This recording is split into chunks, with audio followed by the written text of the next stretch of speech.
Good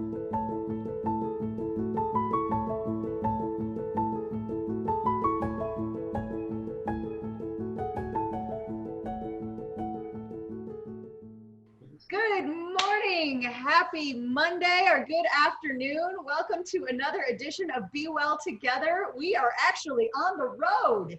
We're in our kitchens because today we are very lucky to be able to welcome our own executive chef, Bill Corbett, woo! Who is going to teach us some great things about eating and snacking healthy when we're at home. I would be remiss not to introduce my sous chef, Rex. It is spring break around here, so we're about to find out what's harder, homeschooling or having a child with nothing to do all day. So with that, Bill, take it away. What are we making today? We're going to make some granola today. This is a recipe from my chef de cuisine, Yoni Levy at headquarters. I've kind of simplified it. The great thing about this recipe, oh, by the way, this is Charlie. He's over here hanging out with me. Hi, Charlie. Yeah, welcome to the cooking show, dude. One of my eggs, you know, that one is the down to small, so I'm going to pat into one. Yeah. So we're going to make this granola. The great thing about granola is you don't have to have the exact ingredients I have, or you know, basically you can take it in any direction you want. Just mixing nuts, seeds, oats, there he goes, dried fruit. You really can go any direction with this. The actual recipe from Yoni is actually much more, it has a lot more going on in it.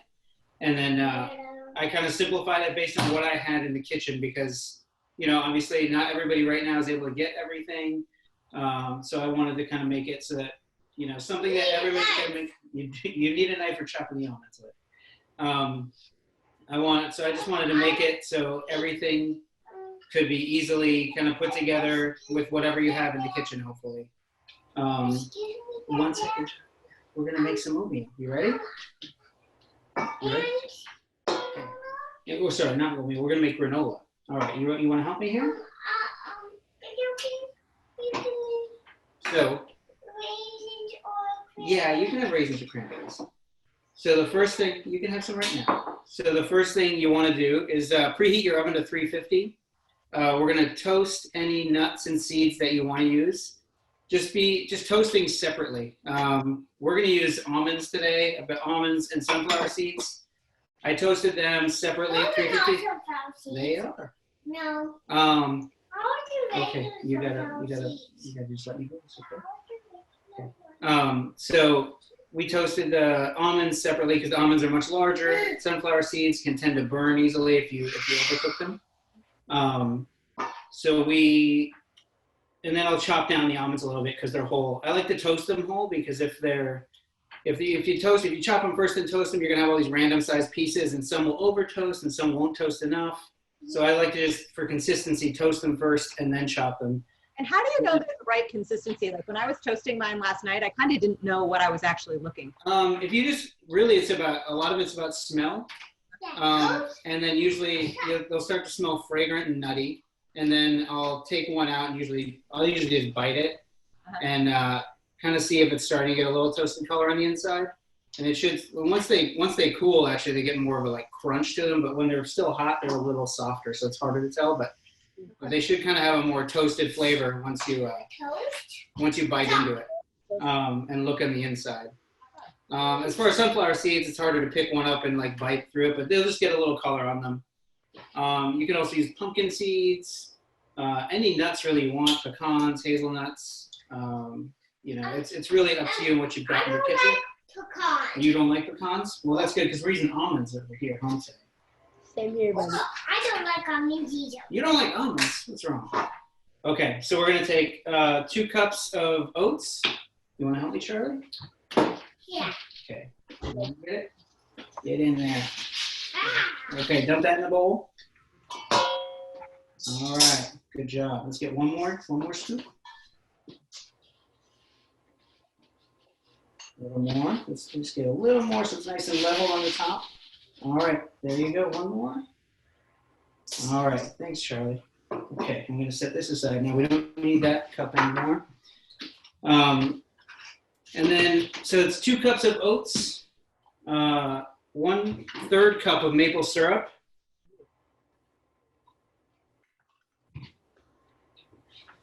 So we Mike made fun of me for being the sugar police. So our maple syrup is made with stevia. Is that going to make a difference? Stevia might have a little bit more. It's if it's kind of in a syrup form, it should be fine. You can use honey here. You can cut the maple syrup if you'd like. Dad, did you use honey? I didn't use honey. I used maple syrup today, but we could use honey another day. And in the end, like we've made this. To make granola, we use maple syrup today. No. And then to make cereal, we do. Yeah. We put the granola with the cereal. And then you put a pinch of salt, which I forgot to put on my table right now. But I can add it if you're in the oven. And then you just want to mix it really well. You want to help me mix, Charlie? You want to help mix? I will watch. Okay, you can watch. Anna. Okay. You're going to keep an eye on other people, what they're making right now? Yeah. Okay. I will keep an eye on so they don't spill their bowl. Okay. Because if another gonna spill their bowl. So you just want to mix this till it coats all the oats really well. And then I'm going to put it on a sheet pan. I'm going to give a little light spray on the sheet pan. You can either put parchment paper down or even a little foil, or I use a Silpat, but really it's like whatever you have to put down. Just don't do it directly on the sheet pan. You might, unless it's a non-stick one. If it's a non-stick one, you're good. I think you're good, Jody. At the end, the man we scratch letter, and that says Okay. the man peeled Okay. parchment paper. And then, so then I'm just gonna put this on the sheet pan. Put this so you can see it. Just scrape out all the oats out of the bowl. The good thing too is this recipe that we're using is actually, it's only so much kind of oats and maple going on. And then it's really bulked up on the dried fruit and nuts.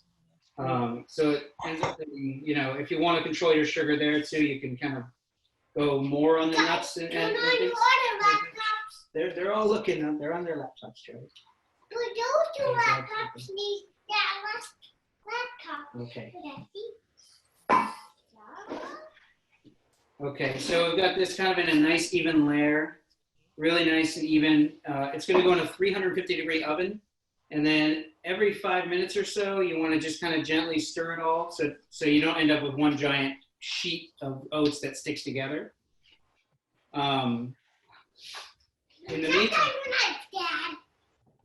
meantime, we're going to get some of the other ingredients ready. Like I said, I've pre-toasted the nuts. We have 1 cup of raisins going on mine. I know Yoni likes to use goji berries a lot in his. Goji berries. They're another kind of berry. And then I'm going to use some cranberries. I've got 1 cup of cranberries. I wanted to try. You can still try it. Raisins. You can try some raisins. So remind me, how many cups of nuts? It was, I did 2 cups of nuts. And then and I did 1 cup of, basically it's a total of 2 cups of dried fruit. I did 1 cup cranberries, 1 cup raisins. And then I've got 1 cup of the sunflower seeds that are toasted. And then I've got these almonds, and I'm going to chop some of these almonds because I think they're just a little too big to go into my granola. So we're gonna chop the almonds. Or we were supposed to chop the nuts before we put them in the bowl, huh? It's okay. Honestly, it doesn't matter in the end. It's like that's like you can, if you've got like whole nuts in there, that's totally fine. Originally, I was going to put whole nuts in, and then I thought these almonds are a little big, so I'm just gonna chop them up a little. Not even a lot, I still want that sort of really crunchy almond texture. And if I chop them too much, they're just gonna be kind of a fine.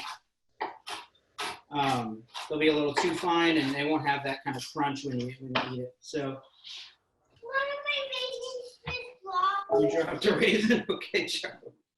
So it looks like I didn't toast my almonds enough. Is that a big deal? Are we? It's not a huge deal, no. It's like, if they're a little under toasted, they're still gonna be tasty. And raw nuts are really good for you, so there's no, if you don't even have to toast them if you don't want to. I just prefer them toasted. A lot of people like to just put raw nuts in. I just kind of prefer the texture and the kind of flavor of toasted nuts. I'm helping too. You are helping. Can I? I want an almond to chop. You want an almond to chop? Yeah, with my puppy knife. Go get your puppy knife then. You know where it is? Can you reach it? All right. So these are like half or third size pieces of the almonds is all I'm kind of cutting them down to. Hey, this is fun. And the great thing here is like you don't have to adhere to these ratios of nuts and oats even. You can add more nuts or less nuts. If you want more oats, that's fine. As long as your oats and your syrup ratio kind of go together. You got it, Charlie? Okay, I'll give you some almonds to cut. Come on up. We appreciate the flexibility of this recipe because since it's been going to the store, like, supplies are not, everything's not there and easy. So this is great. That's one of the things, that's one of the reasons I wanted to do this. It's just I think it's hard to get specific things all the time. So maybe, we got to take what we can get. You chopping the almonds there? You got them? Yeah, there you go. Remember, you got to use your hands. Use proper safety with your fingers to keep them back. No, I can't. You can do it. My puppy likes to chop it. There you go, Charlie. That's good. You got it? No. You don't got it? Here, hold it real tight. Now push hard. Push hard. There you go. You got it. Throw it in the bowl. I'm throwing it in the bowl. Nice work, buddy. You're a good thrower. I got a puppy knife. He's very proud of his puppy knife. Very good.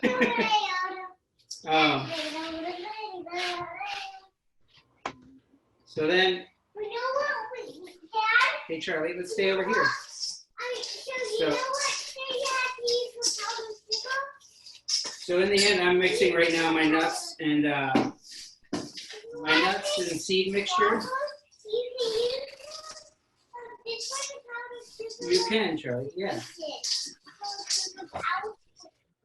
Charlie's already writing other recipes over here. He's talking about making waffles now and how to put the powdered sugar on. So we're getting away from the healthy recipes. And If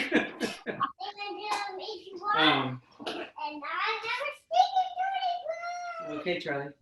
Come on back over here. Leave that there, please. So did you add in the seeds, Bill? Did I miss that? So yes, I added my seeds in now. I've got my seeds, my dried fruit, my almonds. Everything's mixed together. And now we're just sort of waiting for the oats to be done. Yeah. No, don't, Charlie. Can you come back over here? Come on over. Bill, this is looking delicious. You could just have that as trail mix, if you want it for now. Put that over here. Come on up, please. We're gonna leave those tools alone. Rex is giving a thumbs up to the trail mix idea. Yeah. So there's trail mix to start if you don't want to go any further. I like trail mix. You like trail mix? What's your favorite stuff in trail mix? Raisins, cranberries, and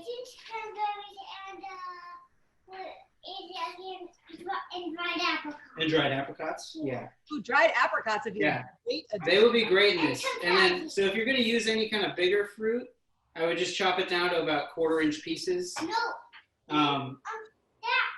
That You know, apricot's not yeah. too big. It's not too big? We can just throw them in? Yeah, it's Okay. just a medium size. Okay, sounds good. Yeah, don't worry. I'm going to Okay. stir up my, it's been like 5 minutes, right?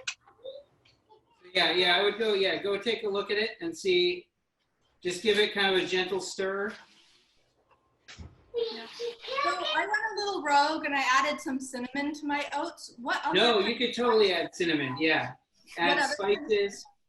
you could do cinnamon, cardamom, cloves. You could make it kind of winter spice like that, or you could just do, you could also add like lemon zest or orange zest.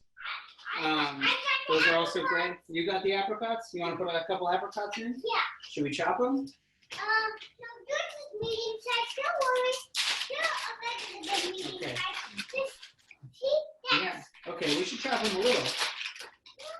Okay, you want to put a couple apricots in? Yeah. Oh, you're just going to throw them in? Yeah. Okay. Those are the bonus items? All right. I have one to eat Yes, you can have one to eat. from there. Yeah, you can have one from there. Yeah. Here. The one that has my name. There you go. There you go, Charlie. That's my name. That's your name. Let's get your name on it. Yeah. All right, great. So yeah, so you can add any kind of spices you like, or lemon zest or orange zest. Okay, you gotta be a little quiet, okay? While we wait for the oats to cook, I do have a question from chatter. Yeah. Someone asked, is it possible to use steel cut oats? Steel cut oats are gonna be, they are pretty hard and thick, so they're not really gonna toast up properly. You could we used rolled oats, and then somebody asked actually yesterday when we were planning this if we could use quick cook oats. Quick cook would be fine, but because the rolled oats are basically like almost like steel cut oats. They're like a whole oat grain, and it's been kind of put through a press, Oh, yeah. and so it makes like a nice thin crispy thing. But a steel cut oat is going to be too hard. Oh, thanks for this one. Gotta chop that nut. Yeah. Okay, great. I almost used steel cut oats, Oh, you did? but Yeah. I used quick oats because I found some of those as well. So I don't know Yeah. the difference in all the oats. So there's it goes from like a soft to a hard material. Yeah. So oats are obviously, it's a grain. When it's kind of hulled, and it's like almost like a seed. I know we're gonna talk about granola. It's like a seed, and it's thick and really hard. And then when I'm not 100% the rolling process, but they basically take it from that point, they roll them out and they flatten them. And that's why the oats look like they have two halves almost. Yeah. Like a flattened seed. And then the steel cut oats are those whole seeds that are just like kind of chopped down a little bit. That's why those ones take a really long time to cook. Like if you're making oatmeal with steel cut oats, it takes like 45 minutes to cook. Makes like a really nice porridge, but it just takes a long time. Okay, we're gonna leave that down. No. We don't need a tripod right now. Can I show them No. It's not right now, Charlie. We're not gonna pull out a tripod. that? Sorry. All good. All good. It's This is all working allowed. from home, right? This is home. So yeah, so steel cut oats are just gonna be too hard. So if I'm using the quick oats, Bill, do I Yeah. need to like cook the oats a little longer to try to help them? You might need to toast them a little longer. I'm not 100% sure when they make quick oats if they sort of like, if it's a pre-cooked product then they dry again. So it may not have as much crunch to it as what I read online. Yeah. Okay. But honestly, it should be fine. Yes, Charlie. We're not going to show them. They know what a tripod looks like. We're not going to do a tripod right now. So I did my oats ahead of time just because I'm not really in great proximity to my oven. So they should look sort of like, I don't know if you can all see this very well. They should look more like kind of toasty, golden brown, Okay. and kind of dry. You can actually hear it. It's like kind of crunchy. Okay. You forgot to have two. So because we move them a lot, there's not a lot of giant chunks. If you want more chunky stuff, you can just mix it a little less. I liked it to be like smaller pieces, maybe with a couple clusters here and there, but yeah. So we end up with nice like evenly toasted because we mixed a few times throughout. Yes, Charlie. Oh, I forgot to chop those nuts. All right, Charlie's on the whole almond police. He's scouring my granola for that. So one trick is when the oats come out of the oven, what you want to do is this is a trick that Yoni told me is while they're hot, mix them with the dried fruit because the steam coming off the oats will sort of like plump up the dried fruit a little bit and make it a little more soft. Oh, okay. Because I can't really do that because I had to pre-toast. Charlie, we can't do that because it makes too much noise for everybody on the TV. on their computers. We want to get the tripod So- out. I can start with mine. If we think mine are done, I could try to mix it in. Should I do that? Yeah. If they're so But now, I'll mix mine in now. They've already, and I'm just gonna pick this up, pour them in. Charlie, you wanna help me mix this? I want to get the tripod out. You wanna get the tripod out? Yeah. So ready to do our videos, our cooking videos. We're gonna do those cooking videos another day Why? because today we're doing this one right here. But we are gonna make cooking videos. Okay? We made the decision over here to put our oats back in the oven for a little bit longer. You need a little bit more? Yeah. A little bit more. So it probably takes like anywhere from 10 to 20 minutes depending on your oven. Yeah. You just got to keep checking. One of the things that in the kitchen that we sort of joke about a lot is a lot of people, you tell them how to make a recipe and then they say, oh, how long do I cook it for? And you sort of just say till it's done. Because you got to keep an eye on it. That's part of cooking. It's just like watching what you're doing. Yes. Charlie, you want to break up some of these raisins for me? We got some big clumps. So Chef Bill, what advice do you have for people who are now kind of in this new environment and they're in their homes, and a lot of our employees live in really urban settings where they are just kind of super accustomed to ordering in every night, and some restaurants are still doing that, but many are not. And I think everybody's trying to get their domestic on and figure out how do I actually do this? What advice do you have for people who are like trying to get a kitchen started, you know, in amongst all of these challenges we're having? I would say, first of all, as long as you've got some pots and pans and some bowls, mixing bowls and a cutting board and one, like, if there's one thing to invest in a kitchen, it's probably one good knife. And you don't need the fanciest knife in the world. You don't need the $300 Japanese knife. They're very nice to have, but that's not really what you need. I'd say, you just have working equipment that you can work with. Tackle simple things first. Tackle like jobs that sort of teach you a little bit more about how to cut things, like how to cut onions, how to cut celery, how to cut, vegetables.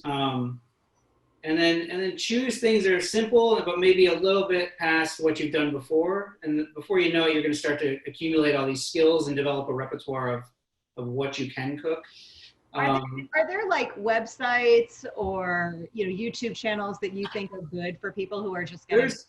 I would say probably the best website or the best is Serious Eats. Serious Eats does an incredible job of testing all their recipes and telling you why it works and how it works. And if you really follow their steps, you're going to be golden every time. Your recipes will work. There's a lot of websites out there that the recipes don't always work. Sometimes they do, sometimes they don't. But I would say ones like Serious Eats, and then even right now, there's a lot of chefs kind of doing what we're doing right now online on their Instagrams, cooking from their kitchen and showing you how to make simple dishes. I'm in the same boat. I'm guilty of ordering takeout quite a bit. Not every night, but we order it usually once or twice a week easily. And now we're definitely cooking a lot more. My wife is actually cooking a lot more. She doesn't usually do much of the cooking, and now she's actually wants to and is doing more of it. And honestly, it's about like tasting and seasoning. You start with good products. You pick good produce. If you start with good things, in the end, even if it didn't cook properly, always it's probably still going to taste good, even if it's ugly. So always starting with good products, and then you'll end with you have a better chance of ending with a good product. If you start with kind of bad products or like if you're picking kind of like vegetables that aren't as nice and stuff, your chances of something coming out not as nice are higher. Yeah. I would say, and practice seasoning. Seasoning is really the difference between like going out to eat and staying at home a lot of the times. It's getting good at seasoning your food. Does it need a touch of salt? Does it need a touch of acid? Add a little squeeze of lemon onto something. It's going to change a dish completely. Acid, salt, and then a little bit of fat like olive oil. Like like one good olive oil for sort of like finishing your food with is always helpful. It's like something that just tastes really good. You know, balancing that out will change how you taste food. I think that's one of the biggest things is just like learning to season your food properly. Like how much salt. Yeah. Okay, so we have a couple minutes left. Yeah. I'm thinking that everyone would love to hear a story about maybe something you cooked once that didn't go right. Make us all feel like, you know. I've got a lot of those. How about some massive fail? You know, there's the, you know, if you haven't failed as a chef in a massive way at some point, like, you know, it makes you humble.